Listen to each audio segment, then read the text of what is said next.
कि इंडोनेशिया में ये वाकया पेश आया।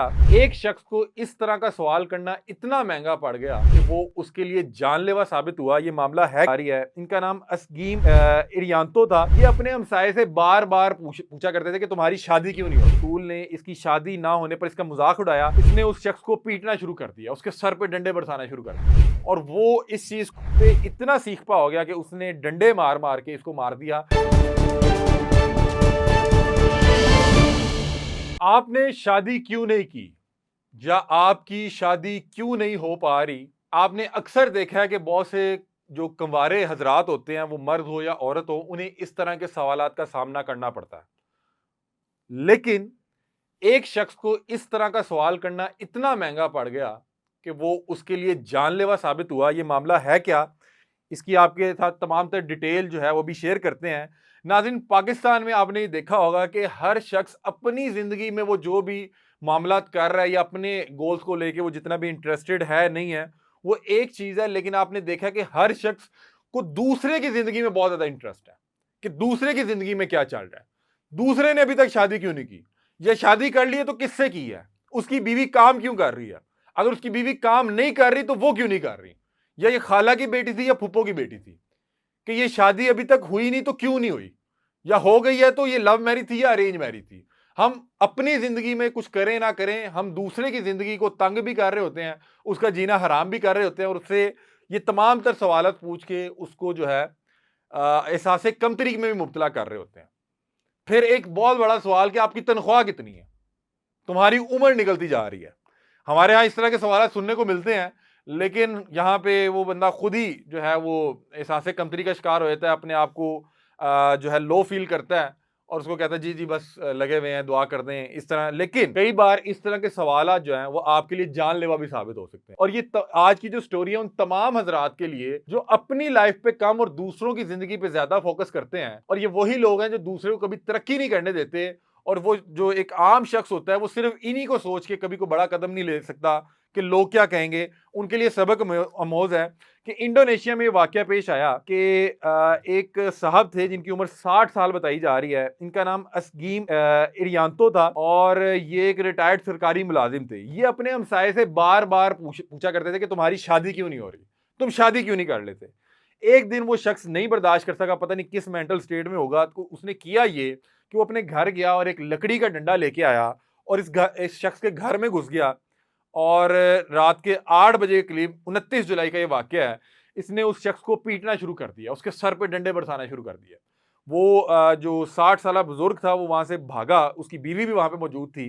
लेकिन वो शख्स पता नहीं इस शख्स से कितना का परेशान हो चुका होता। मैं ये नहीं कह रहा कि उसने को अच्छा इकदाम किया, बहुत गलत इकदाम किया।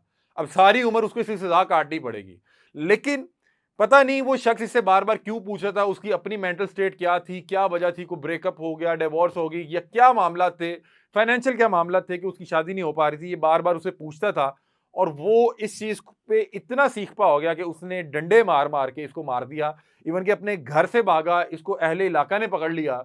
लेकिन वो इतना शदीद इश्तियाल में था, गुस्से में था कि उसने उसके सर पे इतने डंडे बरसाए कि वो शख्स जख्मी हालत में वहां पे, उसको जब अहले इलाका ने उठा के हॉस्पिटल भेजा तो वो दौराने इलाज जो है जाँ बढ़ ना हो सका। पुलिस का कहना यह है कि वाकये की इत्तला मिलने के बाद मुलजिम को गिरफ्तार कर लिया, जिसके बाद मकतूल ने इसकी शादी ना होने पर इसका मजाक उड़ाया और सवाल किया था कि अब तक शादी क्यों नहीं, तो उस पर वो इश्तियाल में आ गया। ये उसने दौरान तफ्तीश बताया। ये स्टोरी बताने का मकसद ये है कि खुदा का वास्ता है, आपकी जिंदगी के अपने जो गोल हैं या जो आपके साथ जुड़े हुए लोग हैं, आप उनके लिए कंसर्न हो या ना हो, ये एक और मामला। आप अपनी जिंदगी को देखें। हमारे यहाँ आप अपनी जिंदगी में कुछ अचीव करें या ना करें, आपकी अचीवमेंट सबसे बड़ी ये है कि आपने 4 लोगों के जिंदगी में और नाक में दम किया हो कि लोग आपकी वजह से कुछ जिंदगी में बड़ा ना कुछ कर सकें। फिर उससे पूछे तुम्हारी उम्र कितनी होगी, ये तुम्हें लड़का क्यों नहीं मिल पा रहा है, तुम्हें लड़की क्यों नहीं मिल पा रही, तुम्हारे बाल सफेद हो रहे हैं, तुम्हारी तनख्वाह कितनी है, तुम्हारा रंग क्यों इतना काला है, तुम्हारी हाइट क्यों छोटी है। ये वो तमाम तर सवाल है जिससे किसी को कोई कंसर्न नहीं होना चाहिए। पता नहीं एक आम शख्स पता नहीं किस तरह के चैलेंजेस का सामना कर रहा होता है, उसकी जिंदगी में क्या मसाइल चल रहे होते हैं, पता नहीं वो किस तरह के रिश्तों में उलझा पड़ा होता है, क्या मामला होते हैं, क्या उसकी फाइनेंशियल स्टेटमेंट है। और आप आके एक आधे मिनट के सवाल में उसकी सारे दिन की जो उसकी होती है उसको खराब कर देते हैं और वो बेचारा सारा अगली रात और दिन ये सोचता रहता है कि यार ये इसने मुझे क्या कह दिया। कभी भी किसी को अलाउ ना करें कि वो अपने चंद अल्फाज या सवाल से आपकी मेंटल हेल्थ को नुकसान पहुंचाए, वरना ये आपके लिए जो है जानलेवा भी साबित हो सकती है। जिस तरह इंडोनेशिया में इस शख्स ने इस सवाल का इतना गुस्सा किया कि उसने डंडे बरसा के उस 60 साल जो बुजुर्ग थी उसको, यानी कि उसकी मौत वाकया कर दी, उसको कत्ल कर दिया कि उसने उसका मजाक उड़ाया था कि तुम्हारी शादी क्यों नहीं हो पा रही या तुम शादी क्यों नहीं कर रहे। और हमारे यहाँ तो ये हर शहर, हर इलाके में हर दोस्त दूसरे दोस्त को रोज इसी बात पे जलील कर रहा है, उससे पूछ रहा है उसकी पर्सनल लाइफ पे उस शख्स से ज्यादा दूसरे को इंटरेस्ट है कि यार इसकी शादी क्यों नहीं हो पा रही। तो खुदा का वास्ता है हर शख्स को स्पेस दें और किसी से भी कोई ऐसा सवाल ना करें जिसकी वजह से उसकी रात के सुकून बर्बाद हो जाए, वो आपके उस सवाल की वजह से रात सो ना पाए। ये हर शख्स का जाती मामला आता है। अगर आप उसके मतलब इतने कंसर्न है तो उसके लिए दुआ कर दें। आप उसके लिए घर जाके दुआ कर दें कि या अल्लाह इसकी शादी नहीं हो पा रही, इसकी शादी करवा दे, या इसकी जॉब नहीं लग पा रही, या अल्लाह इसकी जॉब लगवा दे।